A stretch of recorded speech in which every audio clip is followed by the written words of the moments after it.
그러면 이제 좀 따끈따끈한 이슈로 넘어가 보겠습니다. 네. GS 리테일의 포스터를 네. 포함해서 이른바 메갈과 남혐 의혹, 네. 이 기업 불매 운동으로까지 요즘 이어지는 네. 것인데요. 초록우산 어린이재단도 여기에 음. 연루가 됐더라고요. 이 기존의 페미니즘 진영에서 이 소위 말하는 여혐 낙인 찍기 그런 식으로 해서 공격해 왔던 것들에 대한 일종의 미러링으로 보는 시각도 있고요. 반대로 이게 너무 과한 처사다, 기업에 대한 기업 활동에 대한 검열이다 이런 시각도 있는데 이건 좀 어떻게 보십니까?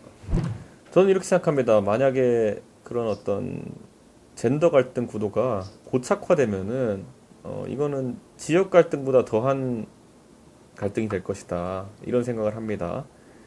저는 그래서 이걸 조기에 해결하는 것이 중요하다고 생각하는데 지금 우리 당의 수많은 정치인들은 이 문제를 과거에 가족 오락관 방송에서 남성팀 여성팀 갈라가지고 게임하는 정도로 이해하고 있는 경우가 있습니다. 근데 그게 아니라 훨씬 구조적인 문제들이 도사리고 있고 특히 지금 인구 감소가 그러니까 출산율 저하가 계속되면서 특정한 나이대에서는 엄청나게 불균형한 성비가 등장하고 있습니다. 예. 그래서 예를 들어 2000년생 남자는 33만 명 태어났고 네. 2005년생 여자는 21만 명 태어났습니다. 이게 성비가 원래 110대 100 정도 되고 거기에 더해서 출산율 저하까지 급격하게 일어나서 그렇게 된 건데 결혼이나 아니면 취업이 보통 남녀 간의 2, 3년, 3, 4년 격차를 가지고 이제 이루어진다는 생각을 했을 때 33만 명 대 21만 명이라는 수치는 150대 100을 넘는 수치입니다. 그럼 이 상황에서 경쟁이 심화될 것이고 그래서 이 상황에서 역으로 할당제라든지 이런 것들은 굉장한 갈등을 야기할 겁니다.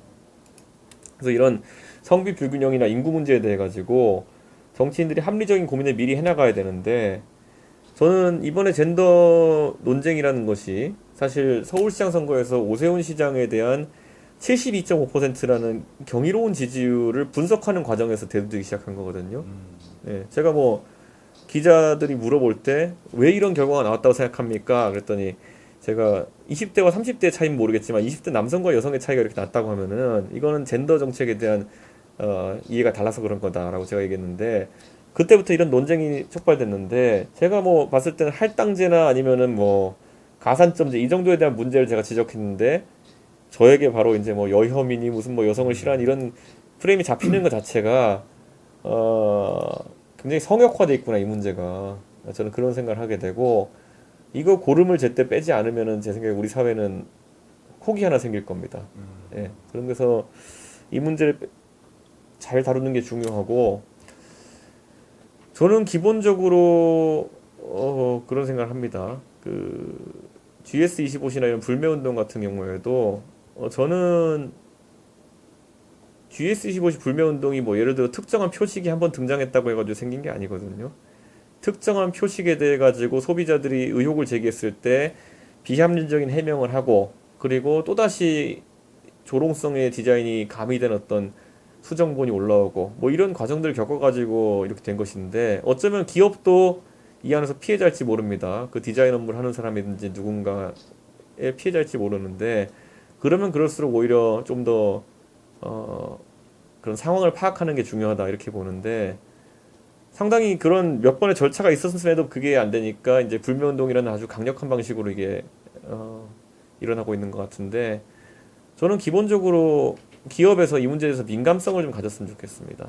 예, 감수성을 가지고 이 문제가 예전에 한 2, 30년 전처럼 그래 남자는 좀 참아야지라는 결론이 나온다든지 아니면 뭐 여성들이 과거에 겪은 불편함이 있기 때문에 이런 것이 정당화된다라는 이런 연좌의 논리라든지 이런 것들이 사라져야겠죠. 예, 그래야 이 문제가 치유될 것이라고 봅니다.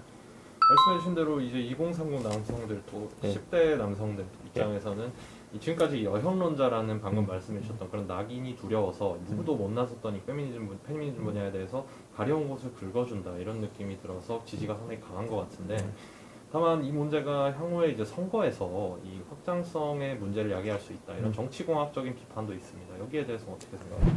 저는 기본적으로 우리가 보수 진영에서 어떤 사람이 태극기 부대에 좀 과도한 행동에 대해서 우려하는 사람이 있다 하더라도 그게 보수 전반에 대한 비판이 아님을 잘 알고 있습니다. 그런 것처럼 그 여성주의 운동에 있어가지고 여성의 차별을 개선하고 그리고 또 이런 진정한 성평등을 위해서 하는 모든 행동들은 아마 국민들이 긍정적인 시각으로 바라볼 겁니다. 근데 최근에 있는 약간 그 극단주의적 여성주의자들의 그 남녀 갈등을 좀 유발하고 그리고 뭐라 해야 될까요? 좀 또 조작 및 날조에 기반한 어떤 이런 그 젠더 갈등을 유발하는 경우에는 단호하게 대처해야 된다. 저는 그런 생각을 하고 그것은 꼭 여성이라고 옹호할 수 없는 지경의 그 레디컬 페미니스트의 행동이 달았기 때문에 여성들 중에서도 자체적인 어떤 정화의 노력이 있는 것으로 제가 알고 있습니다.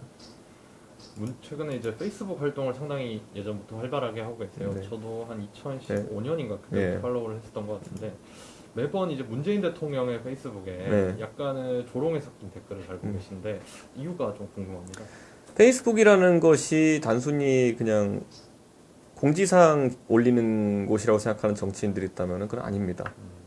오히려 페이스북이라는 거는 어쩌면 여권에 사용하는 문자 폭탄이라는 것보다 훨씬 더 효율적으로 그런 어떤 피드백을 받아볼 수 있는 도구인데 대통령께서 어떤 의견을 제시했을 때 그것에 대해서 직접적으로 댓글을 달고 의견을 개진하는 것은 저는 권장되어야 되고 무엇보다도 아주 격의 없이 이루어져야 되는 그런 어떤 과정이다 이렇게 봅니다. 당장 영국만 하더라도 영국은 총리가 있고 그 야당 당수가 있지 않습니까? 그 PMQ라고 해가지고 그 영국의 의사당에서 총리와 야당 당수가 1대1로 자연스럽게 현안에 대해 가지고 설전을 벌이는 그런 문화도 있거든요. 그럼 대통령께서 청와대에서 지금 대통령께서는 홀로 높으시도다 하고 내리는 말씀만 듣고 만족할 국민들은 없습니다. 그렇기 때문에 국민을 대표해서 직접적인 질문을 할 수 있어야 되고 그에 대해서 청와대도 상당히 진정성 있게 답변한다면은 새로운 정치 모델이 생길 수 있을 것이다 이렇게 봅니다. 그 말씀은 지금 청와대 국민청원 정도로는 제대로 된 소통이 이루어질 수 없다 이런 비판이신가요? 국민청원은 굉장히 무거운 어떤 소통의 도구고요. 사실 국민 소통을 하려 그러면은 굉장히 조직세가 있어야 됩니다. 일반적인 국민이나 일반적인 정치인들이 선택하기 어려운 어떤 의사표출의 도구입니다. 그건. 진중권 전 교수입니다. 예. 저희 신문에 칼럼을 쓰시는데 예. 그 유명한 나도 메갈리안이다가 저희 신문에 예. 실린 칼럼이에요. 사실 SNS 상으로 볼 때는 거의 원수 같은데 네.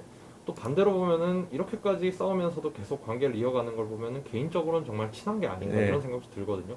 페미니즘에 대한 판단은 좀 다를 수 있지만 다른 부분이 일치한다면 언제든지 함께 할 수 있는 것인지 그리고 실제로 개인적으로 관계가 어떤지도 좀 궁금합니다. 실제로 진 교수랑 저는 이제 소통한 지 오래됐고요. 그리고 진 교수가 다른 것보다도 그 최근 한 2, 3년 동안 저희 진영에 있어서 도움이 되는 어떤 발화나 아니면 글을 많이 게재했던 걸로 이제 기억합니다. 근데 기본적으로 진 교수도 이 젠더 논쟁에 대해 가지고 이것이 유럽형 극우 정당으로 갈까 하는 우려 때문에 지적하고 있는 것이지 그분이 제 진심이나 이런 걸 모를 분은 아니다 이렇게 생각하고 저는 오히려 진중권 교수에게 고마운 게요.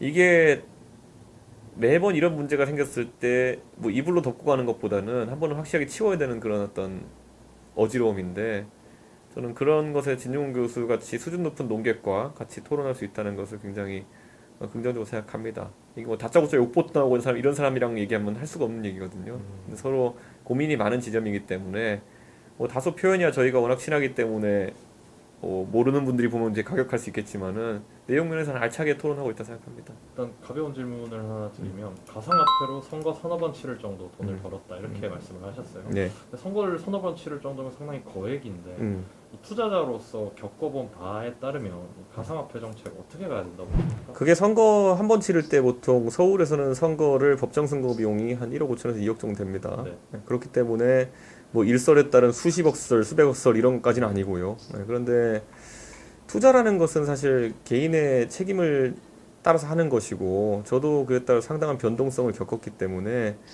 저는 이 부분에 대해 가지고는 뭐 트렌디한 문제지 뭐 이것은 정치에서 적극적으로 개입할 문제는 아니다. 저는 이렇게 봅니다. 사실 코인이나 이런 것들의 변동성도 크다고 하지만은 코스닥 시장 같은 데 가보면은 진짜 코인과 별반 차이 없을 것 같은 어떤 주가 변동을 겪는 곳들도 있거든요. 그건 개인의 책임이라고 생각합니다.